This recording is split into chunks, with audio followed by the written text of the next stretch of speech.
प्रेमाने विचारपूस केली, पाणी दिलं, लगेच चहा ठेवला. नाही तर तू 10 वेळा 8 वेळा द्यावं लागत तेव्हा कुठं पाणी भेटत. पाणीच नाही लवकर देत तर तू कधी चहा ठेवणार आहे? अगं काय सांगू तुला, ती सर्व अक्काची सून मावशी मावशी म्हणत माझ्यासारखी पुढं मागं करीत होती. मी 15 दिवस होते पण एकदा पण सांगायची गरज नाही पडली. मी काही म्हणायच्या आधी सगळं माझ्या हातात आणून द्यायची.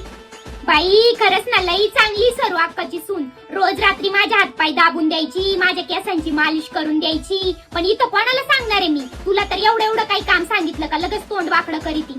आणि कामाच्या बाबतीत म्हणशील ना तर सगळं एकदम टायमाच्या टायमाला. इकडचा काटा इकडे होऊ देत नव्हती. 5ला म्हणजे 5ला बरोबर चहा माझ्या हातात आणून द्यायची.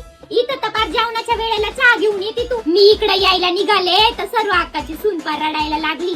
मला म्हणती मावशी अजून थोड्या दिवस राहा ना, आणि नाही तर एक माझी सून आहे, मी कधी गावाला जाते याचीच वाट बघत राहते.